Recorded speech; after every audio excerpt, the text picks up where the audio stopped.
How does an idea become words? And words become a story? How? And that story, when does it become something greater than the words alone?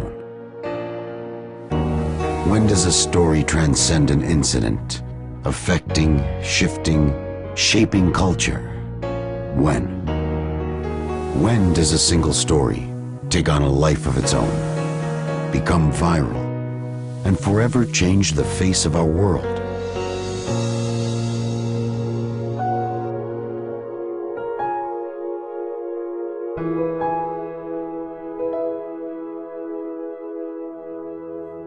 This was the kind of story that starts with a kind of, in some ways, routine tip from a source. Cynthia Hubert got a call from somebody saying that a mentally ill man had just shown up at Loaves and Fishes and had nothing, and said that he had been shipped there by the Ross and Neal Psychiatric Hospital in Las Vegas.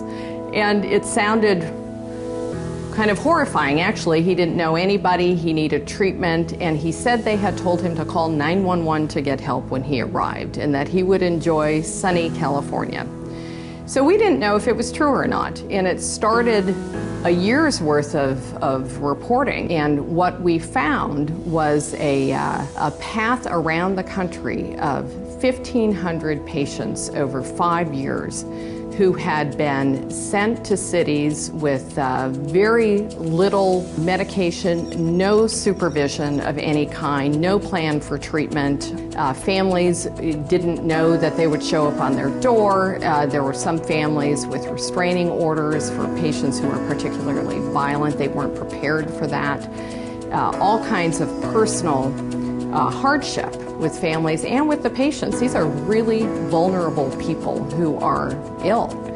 And more than that, there was an impact on communities around the country. As we got deeper into the reporting, we discovered that there was a trail of crime that followed these men and women as they landed in different cities around the country, including murder in one case and attempted murder in another. There was a sex offender. Mostly there was a lot of homelessness and a lot of the petty crime that comes with homelessness. So when we started this reporting, Ross and Neal just denied that they would do anything like that. And once we were able to get our hands on records that showed that they had bought 1,500 Greyhound bus tickets over 5 years and sent people everywhere. And then they started singing a different tune. Once we showed through our reporting that they had essentially helped some people skip town who had charges pending, then the governor finally got involved and said he was setting up a group to review everything and report back at a high level what had happened. One of the most important things, I think, from our reporting is that the Nevada State Legislature finally appropriated more money so that the hospital could afford to keep people and give them the kind of treatment that they needed.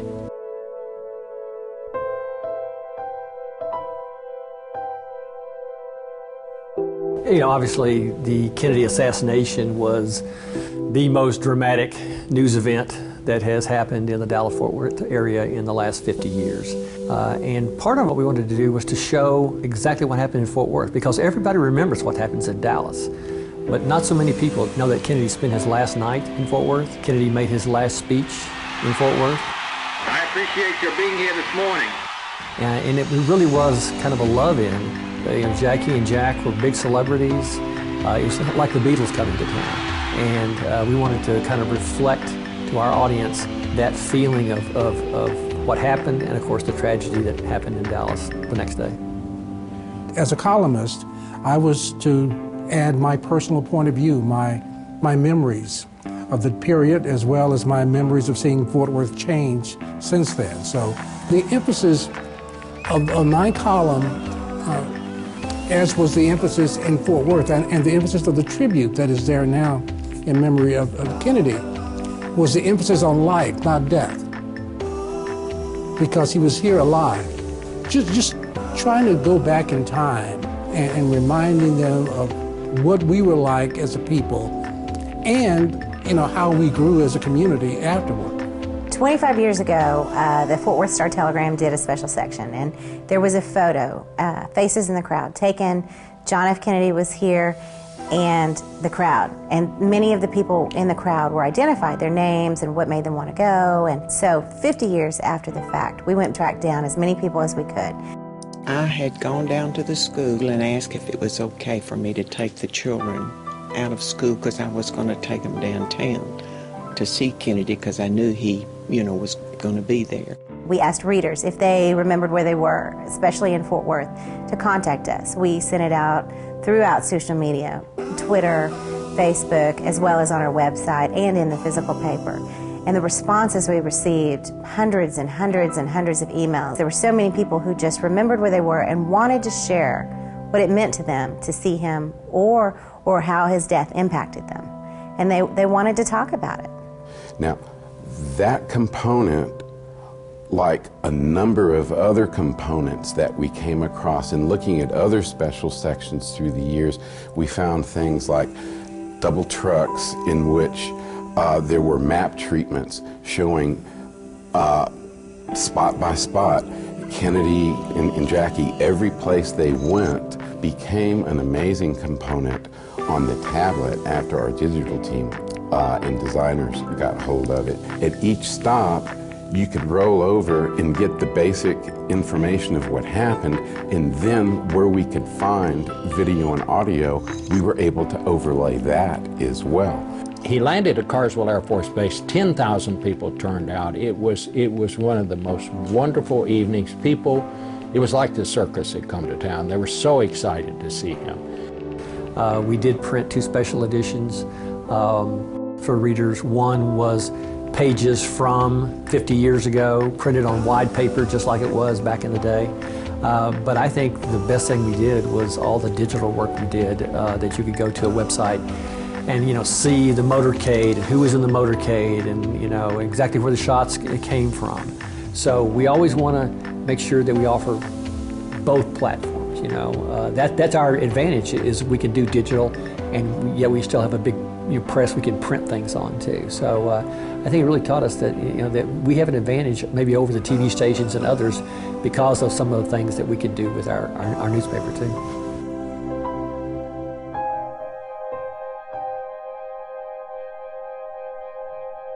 Well, last year started off as everybody expected to have a decent year, but nobody started the year saying Final Four. It was just not on anybody's page. But it started out as a pretty good year. The team won some pretty good games, and really where we would put our fingers on to say you could feel an elevated spike in Wichita really wasn't until they got to the championship game of the Missouri Valley Conference Tournament and played Creighton.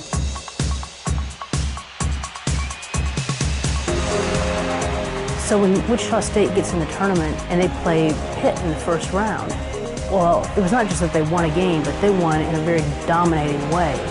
And that's when you could really start feeling people saying, we may be going somewhere. Wichita State aspires to be Gonzaga, that mid-major power that is respected and has to be watched by other teams. And so who's coming along in the next game? Wichita State's playing Gonzaga. And Gonzaga is the #1 seed in the tournament.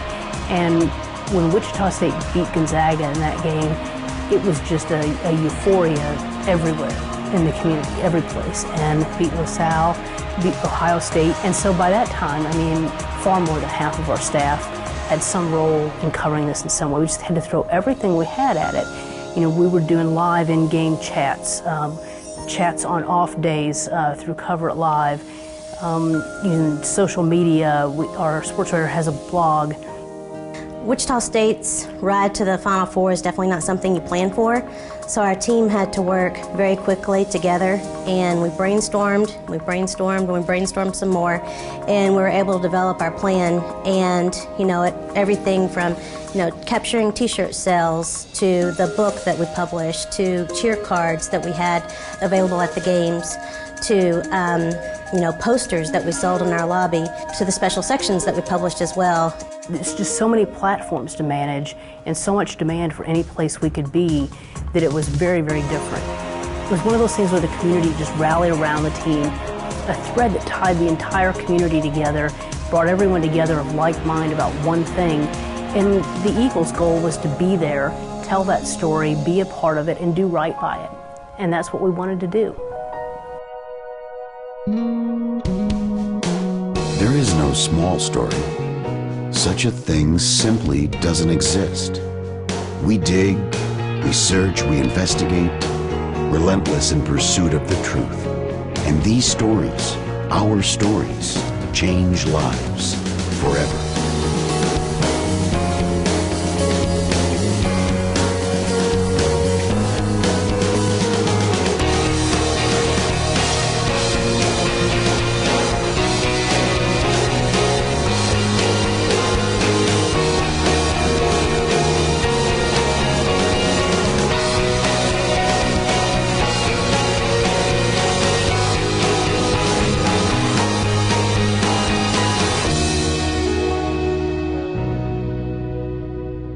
Together, we are McClatchy.